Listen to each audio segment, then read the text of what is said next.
Welcome to the NLP UK Training Podcast. I'm Fraser. And I'm Steve Kay. And today we have the lovely Meg O'Connor with us. So Meg's one of our delegates. She's been through our NLP Practitioner, NLP Master Practitioner, and also is currently on our 3 Principles program.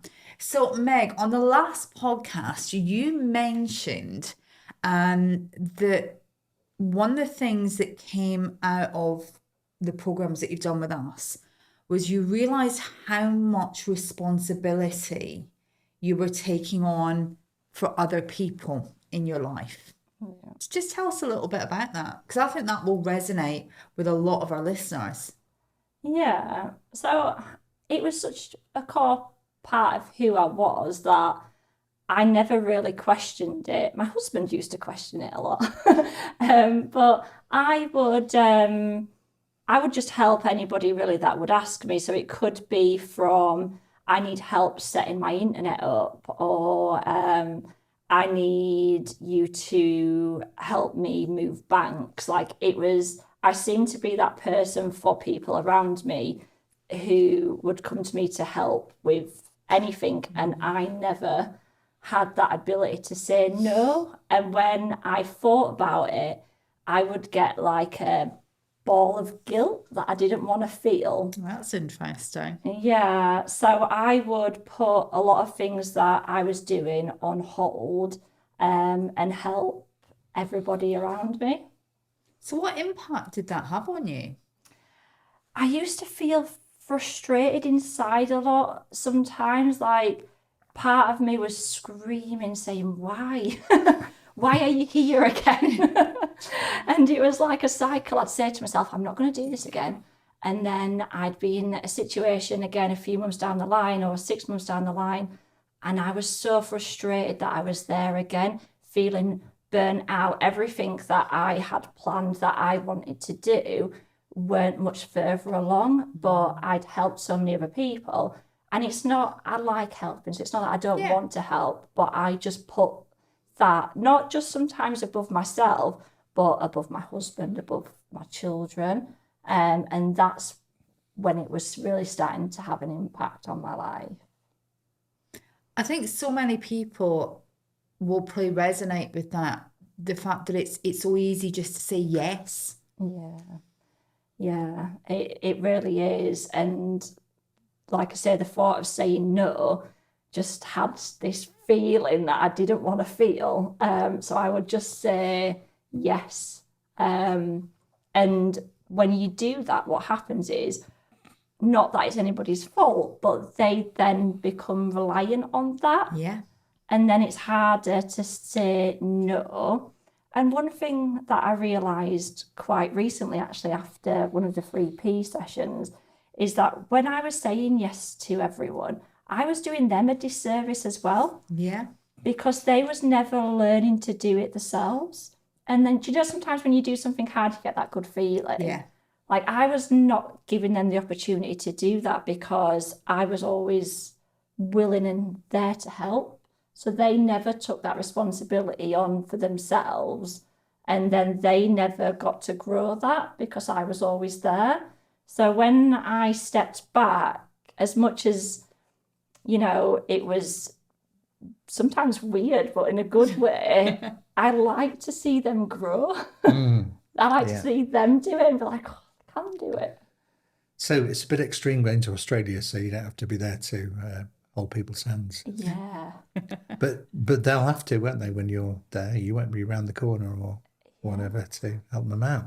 That's it. And I started to do the handoff process. I was like, to my dad, do you know how to get onto this website? Because he'd be always ringing me to say, Meg, I need help. And then certain stuff like that where it's pushed me to show people how to do stuff themselves. And then it gives me that space and it gives them the self-belief that they can do things on their own.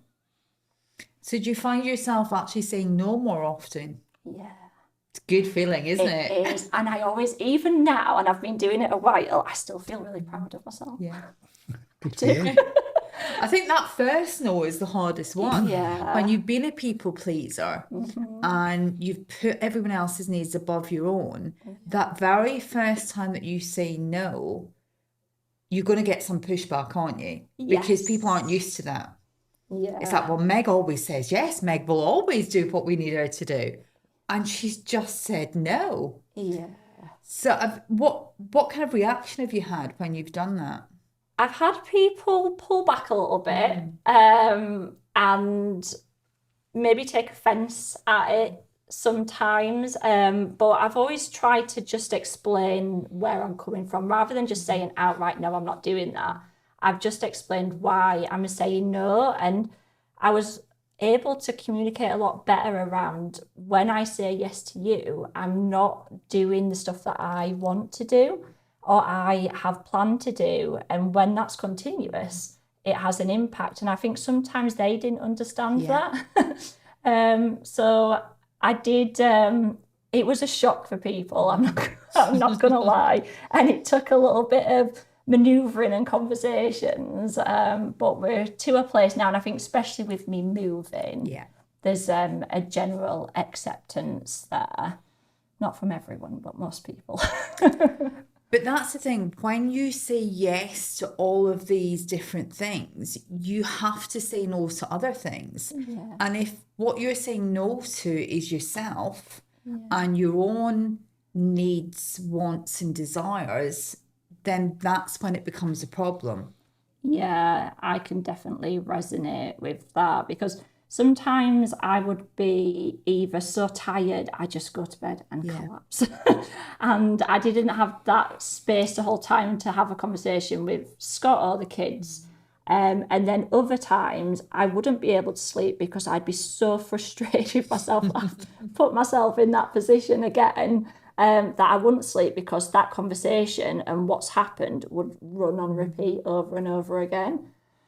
And this stuff that you've kind of grown up with, like in your script, it's kind of like you mentioned about the core of you earlier on, and you've managed to let go of a lot of that, and be more chilled and freer. What impact's that had on Scott and the kids? Oh, they love it. Do they? They love it. What? Give us some examples of. So I used to get called out for emergencies a lot around some things around me that would go wrong. And I would just drop what I was doing all the time. So then Scott would cook tea when I would be cooking tea. He'd been at work all day. And then the kids would come to me to talk about their day. Sometimes when I got back, or they'd come to me when I was on my way out. And I would be like, oh, I don't really have time to talk about that. Or I'll talk about it later. And they're 17, 11 and 5? Yeah. Something like that. Yeah. Yeah. So they felt that. And I remember my daughter got really frustrated with me one time because I was helping another family member, but it was taking a lot of time and guidance. And she was like, why does she get that time and we don't? Yeah. And I remember being like, I wanted so badly for us to be a bigger unit of support and just wider family and friends that I kind of lost that by trying to do that, which wasn't in my control. I was actually not giving the people around me that time that they wanted. So when I stopped doing that, and I now will never really go away from cooking tea, or I make sure that when I pick the kids up, I finish work at that time now. So I spend that hour with them before I cook tea, just having a laugh with them, talking about the day. And I really like that. I feel more connected to them.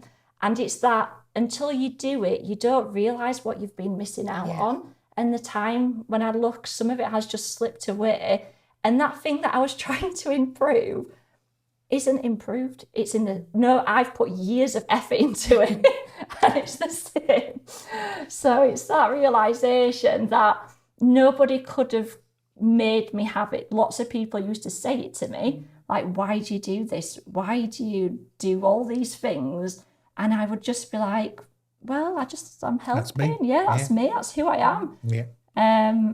And yeah, it wasn't until I let that go that I actually realised what I was doing at the detriment of, and I prolonged the life that I've got now, which I wouldn't swap for anything. That's fabulous. Yeah, for trying to do that. Yeah, that's fabulous. I mean, one of our top values, Kelly's and mine, is seeing other people get the life and career they want. Yeah. And it's so fulfilling to see people like you getting what you want and doing what you want. It's so rewarding.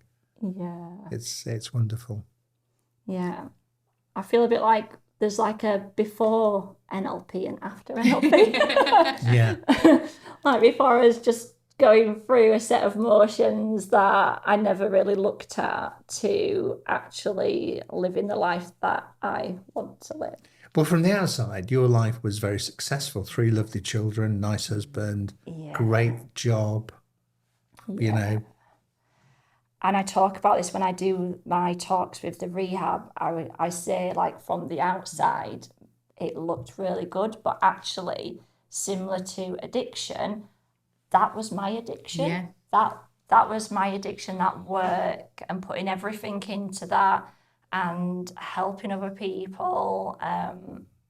That I was addicted to that. But inside, I wasn't connected. I wasn't that joyful person I am now. And sometimes I do think, like, what would it be if you'd never realised that? Like, what a shame that would be. Yeah, I think we're all on a journey to try and find, and we let go of some stuff, don't we? But maybe that's for another podcast where we let go of stuff. And but we have like a heart's desire that we're moving towards, and things all contribute towards that, don't they? Yeah, I never listened to mine. But you're listening to that, and that is the main thing. So Meg, thank you so much for being with us today. We'll be back with another podcast soon. So it's goodbye from me. And it's goodbye from me.